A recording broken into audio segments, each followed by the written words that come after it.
क्योंकि यह मसला बड़ा गंभीर है दर्शकों, गंभीरता से सुनिए इसे। बहू ले गई मेडल, ये परिवार वालों के आरोप है। शहीद कैप्टन अंशुमन की पत्नी क्यों विवादों में फंस गई? स्मृति सिंह पर सास ससुर ने क्या आरोप लगाया? कीर्ति चक्र अभी किसके पास है?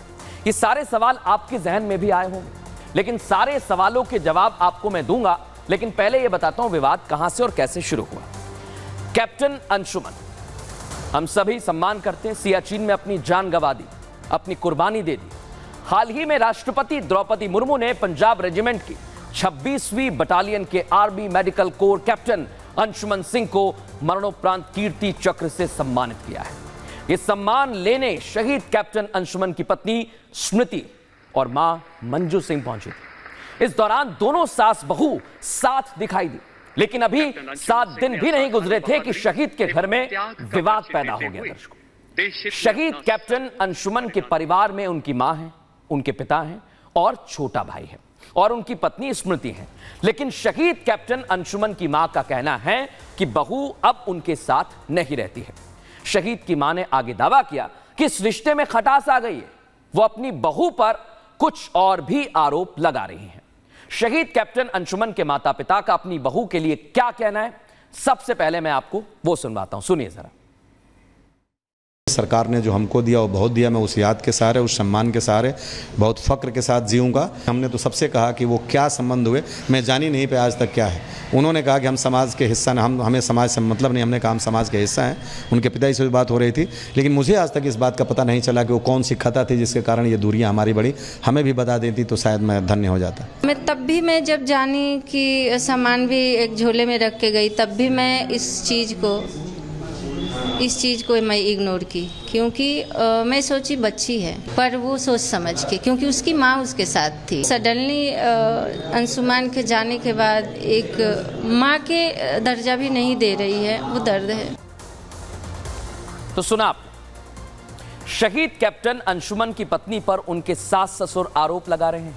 लेकिन 5 जुलाई को कीर्ति चक्र सम्मान लेने के दौरान स्मृति सिंह राष्ट्रपति द्रौपदी मुर्मू के सामने जब खड़ी हुई थी, तब उनके हाथ जुड़े हुए थे और आंखों में आंसू थे।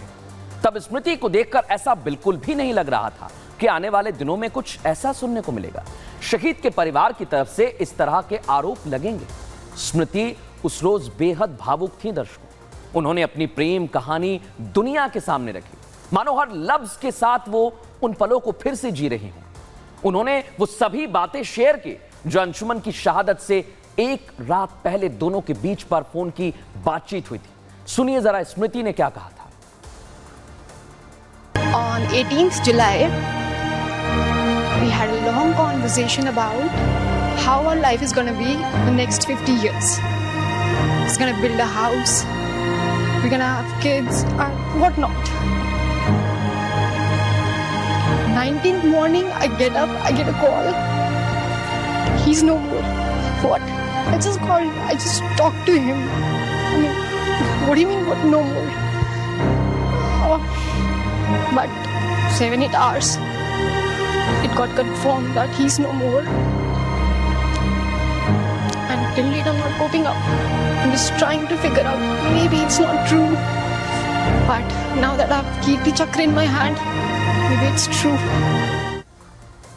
तो सुना आपने स्मृति का कहना है, लेकिन अब स्मृति क्या कह रही हैं, परिवार वाले क्या कह रहे हैं, ये आपने सुन लिया है। लेकिन अब आगे क्या होगा, हमें भी इंतजार रहेगा। बहरहाल खबरों में आगे बढ़ेंगे और एक ऐसी खबर जो आपको देखनी ही चाहिए।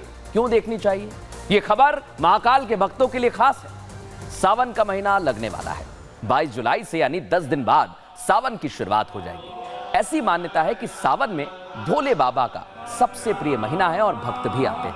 ऐसे में शिव भक्त महाकाल की नगरी उज्जैन में दर्शन के लिए पहुंचते हैं। यहाँ की प्रसिद्ध भस्म आरती में शामिल होते हैं। आप भी अगर 22 जुलाई से 2 सितंबर तक महाकाल जाने का विचार कर रहे हैं, तो मैं आपको बताता हूं कि मंदिर के पट खुलने और भस्म आरती का समय सावन में बदलने वाला है। मंदिर समिति की बैठक में सुरक्षा, सुविधाओं और व्यवस्थाओं को ध्यान में रखकर कुछ अहम फैसले लिए गए। क्या लिए गए, ध्यान से सुन लीजिए, टीवी का वॉल्यूम तेज कर लीजिए। सावन के सोमवार को मंदिर का पट सुबह 2:30 बजे और बाकी दिनों में 3 बजे खुलेगा। वहीं हर सोमवार के दिन भस्म आरती सुबह 2:30 बजे से 4:30 बजे तक होगी और बाकी दिनों में भस्म आरती सुबह 3 बजे से 5 बजे तक होगी। तो उम्मीद करता हूं कि ये जानकारी महाकाल के दर्शन करने जा रहे श्रद्धालुओं के लिए मददगार साबित होगी। और आप भी, उम्मीद हम ये भी करते हैं कि स्वस्थ रहें, अच्छे से रहें। फिलहाल इतना ही, नमस्कार।